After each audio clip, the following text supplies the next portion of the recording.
សួស្តីបងប្អូនទាំងអស់គ្នាសូមស្វាគមន៍មកកាន់ How Khmer YouTube Channel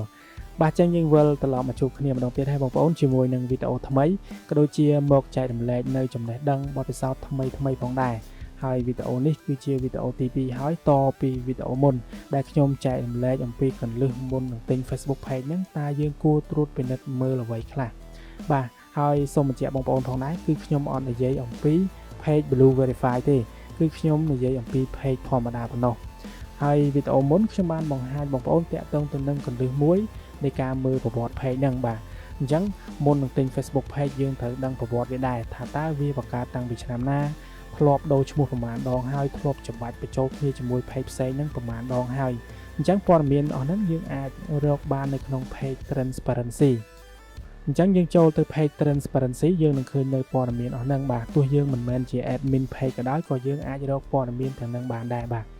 ហើយចំណុចទី2នៅក្នុងវីដេអូនេះដែរគឺខ្ញុំចង់ឲ្យបងប្អូនមើលនៅគុណភាព Page មុននឹងទិញ Facebook Page បងប្អូនគួរតែមើលគុណភាពវាសិនបាទអញ្ចឹង Facebook គេហៅថា Page Quality បាទឥឡូវយើងទៅ Page Quality ទាំងអស់គ្នាតោះមកដល់ពេលនេះខ្ញុំគិតថាបងប្អូនភាគច្រើនហើយដែលប្រើ Facebook រូបរាងថ្មីណាអញ្ចឹងយើងមិនបាច់ចូលទៅតាមវិធីចាស់នៃរូបរាងចាស់ទេអញ្ចឹងបន្ទាប់ពីបងប្អូនចូលមក Facebook Page បងប្អូនមើលទៅខាងឆ្វេងបាទមើលខាងឆ្វេងបងប្អូននឹងឃើញពាក្យថា Page Quality បាទអញ្ចឹងបងប្អូនចុចកន្លែងហ្នឹងមកបាទបន្ទាប់ពីចូលមកដល់កន្លែងហ្នឹងបងប្អូនឃើញពណ៌បៃតងឆ្នោតវែងហ្នឹងមានន័យថា Page ហ្នឹងនៅល្អបងប្អូននៅល្អធម្មតាអត់មានបានផុសរំលោភបំពានទៅនឹងគោលការណ៍ Facebook ទេអត់មានផុសរំលោភបំពានទៅនឹង Facebook Community Standard ទេបាទ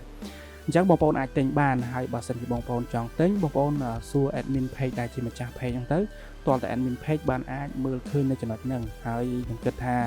អ្នកលក់ភាគច្រើនក៏គាត់ស្មោះត្រង់ដែរគាត់នឹងបង្ហាញហើយពេលខ្លះគាត់ផុសនៅលើ page របស់គាត់ទៀតឬក៏ account របស់គាត់ណាបញ្ជាក់ថា page quality របស់គាត់ហ្នឹង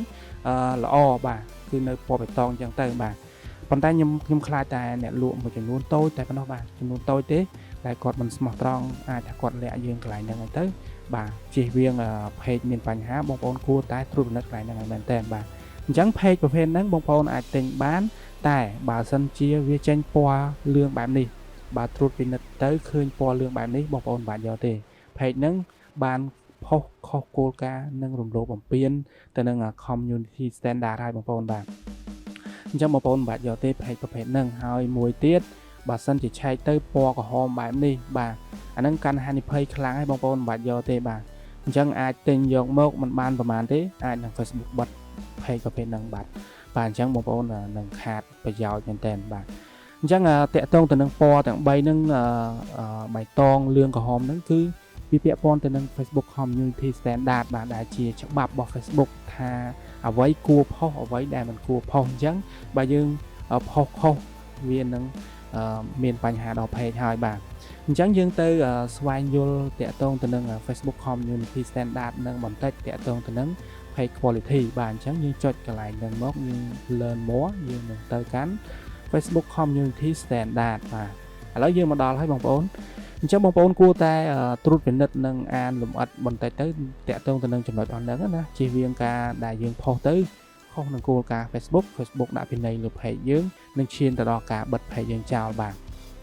អញ្ចឹងបងប្អូនមើលមកខាងឆ្វេងបងប្អូនឃើញចំណុចទី1នេះគឺ violence and criminal behavior អញ្ចឹងបងប្អូនអាចត្រួតពិនិត្យចំណុចទាំងអស់ហ្នឹងទៅហើយលម្អិតវាហើយមើលទៅថាខ្លឹមសាររបស់គេហ្នឹងគេចង់និយាយពីអីបាទព្រោះថា Facebook Community Standard ហ្នឹង Facebook បានដាក់តាំងពីឆ្នាំ2018មកម្លេះបាននៅក្នុងខែ4ដើម្បីប្រកាសថាតើអ្នកលេង Facebook ហ្នឹងលេង Facebook បានត្រឹមត្រូវឬអត់លេង Facebook ហ្នឹងមានសុវត្ថិភាពដល់គេឯងអត់បាទអញ្ចឹង Facebook ការពារទាំងសង្គមនៅលើបណ្ដាញសង្គមហ្នឹងនិងសង្គមមែនតែនទៅទៀតបាទព្រោះថាការផុសខ្លះវាជាការញុះញង់បាទវាជាការផុសដែលនាំទៅរកអំពើហិង្សាបទអូក្រិតបាទអំពើភេរវកម្មអីចឹងទៅអញ្ចឹងមកដល់ពេលនេះអ្នកលេង Facebook មានដល់ទៅជាង 2000 លានអ្នកហើយនៅលើហ្នឹងអញ្ចឹង Facebook ត្រូវតែការពារប្រកាសថាការលេង Facebook របស់យើងមានសុវត្ថិភាពដល់គេឯងគ្រប់គ្នាបាទអញ្ចឹងហើយទើប Facebook ដាក់នៅគោលការណ៍ហ្នឹងមកឲ្យយើងគោរពតាមថាអ្វីដែលគួរផុសអ្វីមិនគួរផុសបាទជាក់ស្ដែងនៅប្រហែលឆ្នាំមុនខ្ញុំបានឃើញវីដេអូមួយតាក់ទងទៅនឹងអំពើឃាតកម្មបងប្អូនបាទអំពើឃាតកម្ម ដៃជើងបន្តមកទៀតកសម្រាប់អញ្ចឹងទៅប៉ុន្តែនៅតែអាចមើលបានណានៅតែអាចមើលបានបន្ទាប់ពីខ្ញុំ report មកគឺ Facebook វាលុបវីដេអូនឹងចោលអញ្ចឹងវីដេអូហ្នឹងវាប៉ះពាល់សតិអារម្មណ៍ខ្លាំងមែនតើបងប្អូនអញ្ចឹងគឺ Facebook មិនអនុញ្ញាតឲ្យផុសវីដេអូប្រភេទហ្នឹងទៀតទេអញ្ចឹងនៅមានច្រើនទៀតបាទអ្វីដែលមិនគួរផុសនៅមានច្រើនទៀតបងប្អូនអាចចូលទៅលម្អិតចំណុចនីមួយៗហ្នឹងទៅហើយបងប្អូនចូលទៅក្នុងចំណុចហ្នឹងទាំងអស់ទៅបងប្អូននឹងឃើញនៅពាក្យថា do not post បាទ do not post មានន័យថា Facebook ហាមអ្វីដែលមិនគួរ post អញ្ចឹងបងប្អូនអាចមើលនៅចំណុចទាំងហ្នឹងទាំងអស់ទៀតបាទអញ្ចឹងខ្ញុំមានតែប៉ុណ្្នឹងទេបងប្អូនហើយបើសិនជាបងប្អូនចូលចិត្តវីដេអូហ្នឹងជួយ like មួយផងហើយបើចង់បានគន្លឹះ technique និងមេរៀនផ្សេងៗនៅពេលក្រោយទៀតនោះសូមបងប្អូនជួយ subscribe channel YouTube ហៅខ្មែរអ្នកមួយផងបាទសូមអរគុណសូមជម្រាបលា